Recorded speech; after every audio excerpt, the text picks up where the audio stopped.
इस दुनिया में ऐसी बहुत सी घटनाएं ऐसी होती है जो हमारी सोच से बिल्कुल परे होती है, जिससे जुड़े रहस्य या तो हम समझ नहीं पाते या वो रहस्य कभी हमारे सामने ही नहीं आते। वेरोनिका एक ऐसी रहस्यमय कहानी जिसे सुनकर सामने वाले का दिल डर से कांप उठे।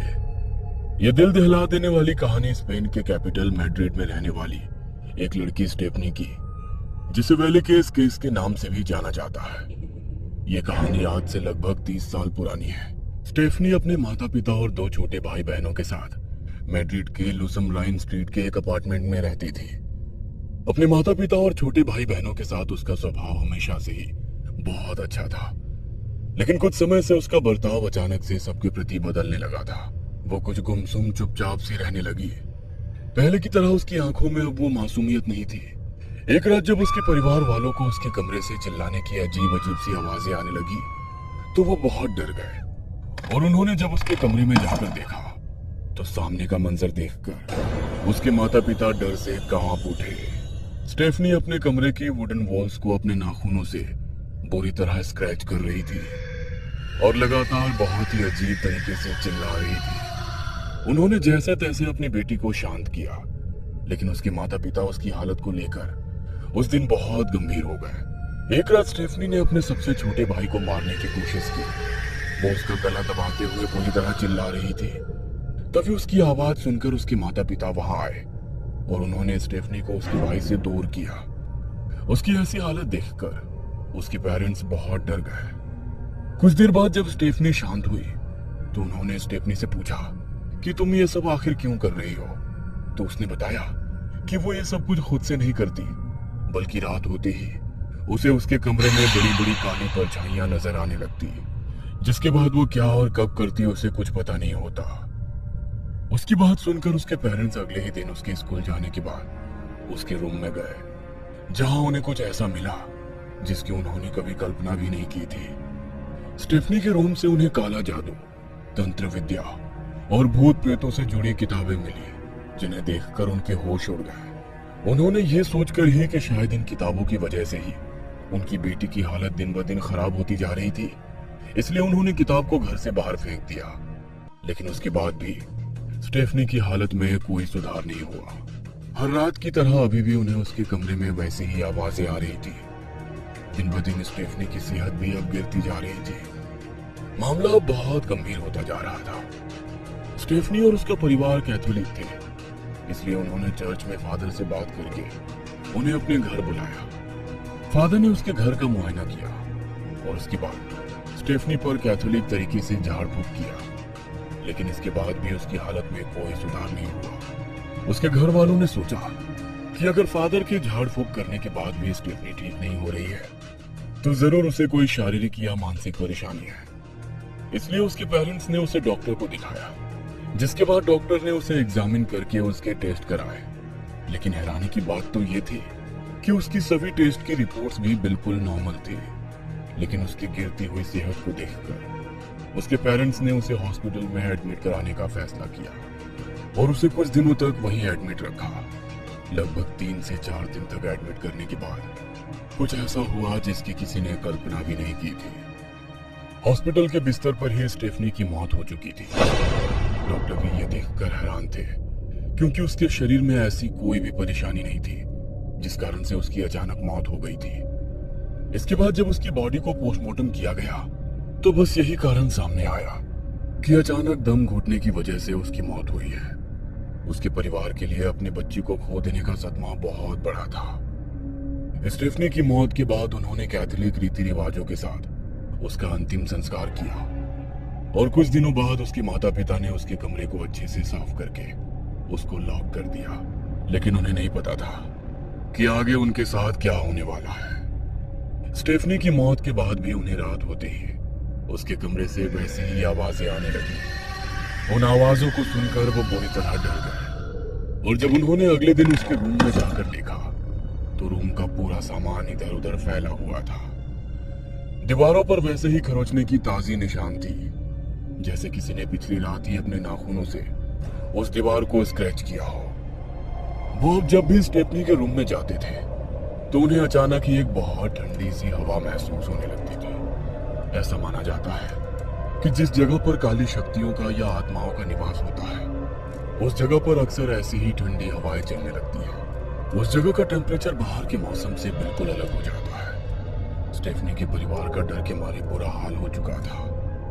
वो अपने सामने चल रही इन सभी चीजों पर यकीन तक नहीं कर पा रहे थे। इसलिए उन्होंने एक बार अपने पड़ोस में रहने वाले लोगों से भी इस बारे में बात की, तो उनकी पड़ोसियों ने भी उन्हें बताया कि अक्सर स्टेफनी के कमरे से उन्हें भी बड़े ही अजीब तरीके से चिल्लाने की आवाजें आती है। धीरे धीरे ये बात हर जगह फैलने लगी, और जब उसके स्कूल में उसकी मौत के बाद होने वाले इन हादसों के बारे में ये बातें पता लगी, तो उसके स्कूल से 3 टीचर्स उसके घर आई, जिसमें से उसकी एक टीचर जो थी वो एक नन थी। उसके पेरेंट्स नहीं जानते थे कि वो टीचर्स उन्हें ऐसा कुछ बताने वाली है जिसकी वजह से ही स्टेफनी की मौत हुई है। उसकी नन टीचर ने उन्हें बताया कि स्कूल में स्टेफनी की एक बहुत खास दोस्त हुआ करती थी, जिसके बॉयफ्रेंड की कुछ समय पहले एक बाइक एक्सीडेंट में मौत हो गई थी। उसकी मौत के बाद वो बहुत परेशान सी रहने लगी थी। एक दिन लगभग 7-8 महीने पहले उनकी टीचर ने देखा कि स्टेफनी अपने उसी दोस्त और 2 और लड़कियों के साथ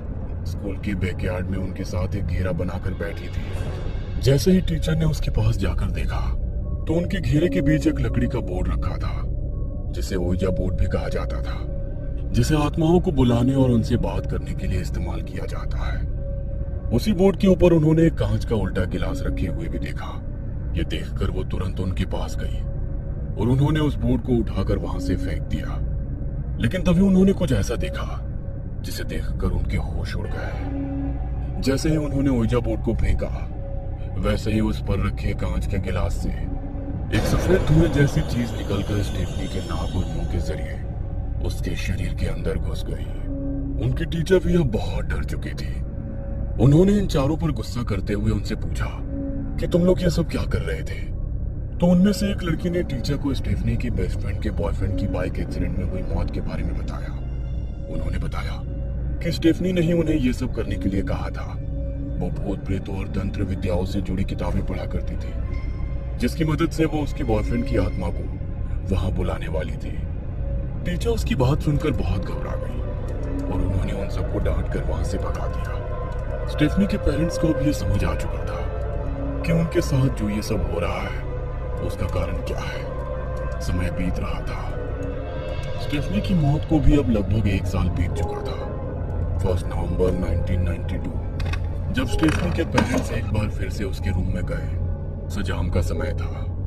वो अपनी बेटी के कमरे में उनकी चीजों को देखकर उसे याद कर रहे थे कि तभी अचानक उस कमरे में लगी जीसस की फोटो उल्टी होकर अचानक जमीन पर गिर गई, और तभी वॉल पर लगे स्टेफनी की एक फोटो भी अचानक जमीन पर गिर पड़ी। उसकी मां ने उस फोटो को उठाकर पास में रखी टेबल पर रख दिया, लेकिन वो फोटो फिर से जमीन पर गिर पड़ी। इस बार जब उसके पिता ने उस फोटो को जमीन से उठाया, तो अचानक उस फोटो में स्टेफनी के चेहरे वाला हिस्सा बुरी तरह आग से जलने लगा। उसके माता पिता ये देखकर बुरी तरह डर गए और उन्होंने उस फोटो में लगी आग को बुझाकर उस रूम को हमेशा के लिए लॉक करने का फैसला किया। उन्होंने उसी दिन अपने घर पर एक कारपेंटर को बुलाया और बड़े बड़े लकड़ी के ब्लॉक से उस गेट को पूरी तरह सील करवा दिया और गेट के बाहर भारी भारी सामान और फर्नीचर रखवा दिया, ताकि अगर उनके मन में कभी उस कमरे में जाने का ख्याल भी आए तो वो भी उस कमरे में ना जा सके। लेकिन उस रात से उनकी जिंदगी में चीजें और भी ज्यादा बदतर हो गई। उस कमरे से उन्हें उस रात पहले से भी ज्यादा चिल्लाने की आवाज आने लगी। उन्हें ऐसा लग रहा था मानो उसके कमरे का सामान कोई इधर से उधर फेंक रहा हो। वो बुरी तरह डर चुके थे। जब उन्होंने अगले दिन वहां जाकर देखा, तो उस दरवाजे के बाहर से वो फर्नीचर हटा हुआ था और कारपेंटर द्वारा लगाए गए लकड़ी के ब्लॉक्स भी दरवाजे से हट चुके थे। उसके कमरे का दरवाजा अब खुला हुआ था। उन्होंने अंदर जाकर देखा तो दीवारों पर वैसे ही निशान थे और कमरे के पूरे सामान को किसी ने तहस नहस कर दिया था। वो समझ चुके थे कि अब उनके हाथ में कुछ भी नहीं है, इसलिए उन्होंने उस घर को छोड़ने का फैसला किया। लेकिन उसी रात स्टेफनी की मां के साथ कुछ ऐसा हुआ जिससे डर के मारे उनकी रूह कांप गई। रात को उन्हें यह महसूस हुआ कि कोई साया उनके ऊपर बैठकर उनका गला दबा रहा है। वो बुरी तरह डर से सहम गई। उन्होंने जैसे तैसे करके अपनी रक्षा की। उन्हें जब इन सब चीजों का कोई सॉल्यूशन नजर नहीं आया तो 26 नवंबर 1992 को उन्होंने फाइनली इन सभी घटनाओं के बारे में पुलिस को बताने का फैसला किया। उन्होंने पुलिस को कॉल करके उनके घर में हो रही सभी घटनाओं के बारे में बताया। ऑफिसर जोस नैगरी अपने 4 कांस्टेबल के साथ वहां आए। उस समय स्टेफनी के घर वाले इस हद तक डर चुके थे कि वो अपने घर में जाने की वे हिम्मत नहीं कर पा रहे थे। इसलिए ऑफिसर जोस नैगरी ने अपने 2 ऑफिसर्स को उनके साथ छोड़ दिया और अपने 2 कांस्टेबल के साथ वो उस रूम में चले गए और उन्होंने वहां अपनी इन्वेस्टिगेशन शुरू की। और तभी कुछ ऐसा हुआ जिसकी पुलिस ने कभी उम्मीद नहीं की थी। उस रूम में एंटर करते ही उन्हें भी अचानक से वही ठंडी हवाएं महसूस होने लगी और अचानक उन्हें बहुत ठंड लगने लगी। जब उन्होंने बाहर जाकर देखा तो वहां का टेम्परेचर बिल्कुल नॉर्मल था। वो अपनी इन्वेस्टिगेशन कर ही रहे थे कि तभी उन्हें उस रूम की बालकनी से किसी के चिल्लाने की आवाजें आने लगी। उन्होंने जैसे ही वहां जाकर देखा तो वहां कोई नहीं था कि तभी उन्हें उस रूम के बाथरूम से बहुत तेज तेज चिल्लाने की आवाजें आने लगी, लेकिन वहां भी कोई नहीं था। पुलिस को भी अब वहां हो रही घटनाएं कुछ समझ नहीं आ रही थी, इसलिए वहां से बाहर आ गए कि तभी स्टेफनी के पिता ने पुलिस को कुछ ऐसा बताया जिसे सुनकर पुलिस भी हैरान हो गई और उन्होंने उस रात उनके साथ ही उस घर में रुकने का फैसला किया। स्टेफनी के पिता ने बताया कि हमारे छोटे बेटे के कमरे में 2 बिस्तर हैं। हम उनको जिस बिस्तर पर सुलाते हैं अगली सुबह हमें वो दूसरी बिस्तर पर मिलता है और अभी वो बहुत छोटा है इसलिए वो खुद ऐसा नहीं कर सकता। उन्होंने ये भी बताया कि उन्होंने खुद अपनी आंखों से ये होते हुए देखा है कि उनके बेटे को कोई अदृश्य शक्ति बेड से उठाती है और हवा से होता हुआ दूसरे बेड पर जाकर गिरता है। पहले तो पुलिस को भी उनकी बात पर यकीन नहीं हुआ, लेकिन जब उन्होंने ये सब होते हुए अपनी आंखों से देखा तो उनके भी होश उड़ गए। इसलिए पुलिस ने उस फैमिली को वो घर छोड़ देने का सजेशन दिया, जिसके बाद वो फैमिली उस घर को छोड़कर कहीं और शिफ्ट हो गई और बाय गॉड्स ग्रेस उसके बाद उनके साथ ऐसा कोई हादसा भी नहीं हुआ। लेकिन उस घर के आसपास रहने वाले लोगों को आज भी वैसी ही आवाजें महसूस होती है। यह ऐसा पहला केस था जिसके कॉज को खुद पुलिस भी एक्सप्लेन नहीं कर पाई थी। आपको क्या लगता है कि स्टेफनी के उस रूम में क्या वो खुद उस शैतानी रूह के साथ कैद हो गई थी जो उसकी दोस्त के बॉयफ्रेंड की आत्मा को बुलाते वक्त उसके शरीर के अंदर प्रवेश कर गई थी? यह तंत्र विद्या और भूतों की दुनिया के बारे में जानने के उसके शौक नहीं, उसके मरने के बाद भी उसे मुक्ति नहीं होने दिया।